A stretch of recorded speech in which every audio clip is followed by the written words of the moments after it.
By all accounts, the church is the most important institution which has ever existed. More important than any university, more important than any Fortune 500 company, more important than any government. The church has done more to change the world than anything else in all history. In the first century, immediately following Jesus, all over, it began to spread, and all over the world, people would gather in homes and barns and fields on Sunday morning to worship and to sing, to talk about what it would look like to follow Jesus, to recognize Jesus as the King of their lives. And then by the second century, actually, it's so fascinating that people continue to do this, because in the second century, Christians were heavily persecuted. They were running around saying that Jesus was king and Caesar was not, and so Rome was not happy. And so they're chasing Christians, they're rounding them up. And so archaeology, history tells us that Christians met in catacombs, they met in grave sites and tombs on Sunday mornings to sing, to worship, to remember what God had done, to take care of the poor and the orphans and the widows. And they continue to do this even in the face of severe persecution, because there was something powerful about the community of people gathering together to be the hands and the feet of Jesus.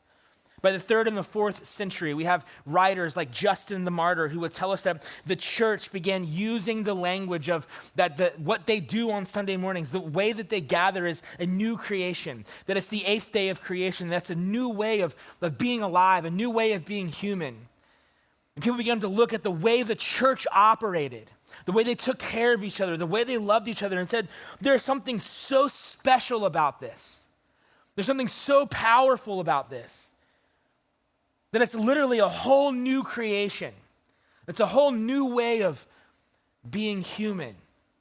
And then by the 5th and 6th century, you get the Reformation, and then the Bible gets printed and it gets handed back to the people. And now the people become people of the word, and they study and they know God, and they're praying together and they're worshiping together. And there was so many people that wanted to be involved in this community of believers that houses didn't work anymore, barns didn't work anymore. So they started building beautiful churches and cathedrals and all over the world, because there was this movement of people that knew that gathering to worship, to talk, to sing hymns to Jesus, to take care of each other, there was something powerful about it.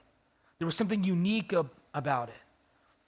There was something that changed the world about this group of people. And I don't know if you've ever stopped to think about this. Most of us, we don't. I know that I don't think about this often, but as I was writing this message, something came to mind for me that I think is just so unique, is that we are connected to millions of Christians who have gone before us, who have literally changed the world. Like most of us, we get up on a Sunday morning and we're trying to decide if we're going to go, and then we're trying to plan our day, and we're trying to think about how we're going to get there, and the kids are annoying, like how do we get in the car, and maybe today was a good day and you got here early, extra time for coffee, and you're planning all these things, and you're thinking about service, and you're like, I hope they sing the songs that I like, I hope that Jonathan says something cool on stage that I can take notes about. And we think about this particular Sunday morning, but we often don't stop to think about that for thousands of years, millions and millions of Christians have gathered to literally change their communities, and that we are next in line to be a group of people who are the hands and the feet of Jesus, to bring God's kingdom to our communities, to our workplaces, to our families. That's what it means to be the church. And there's so many people who have gone before us and have passed on this vocation to us. And it's literally changed the world. Tom Holland wrote a book called Dominion, and this is what he says about Christians. He says, Christianity is the most disruptive, the most influential, and the most enduring revolution in the history of the world. He goes on to say that human rights are not universal truths, that they're a Christian inheritance, that if anybody anywhere has any claim to having rights of any kind, it's because Christians, they looked around and said that because of Jesus, we're all worth it. We all have inherent value. Because of what Jesus did, and because of he came back to life, that everybody is loved, Philip Yancey, sociologist, says like this. He says, wherever Christians have gone, they have established hospitals, schools, orphanages, and shelters, not out of duty, but out of love. Rodney Stark, who wrote The Spread of Christianity, says it like this.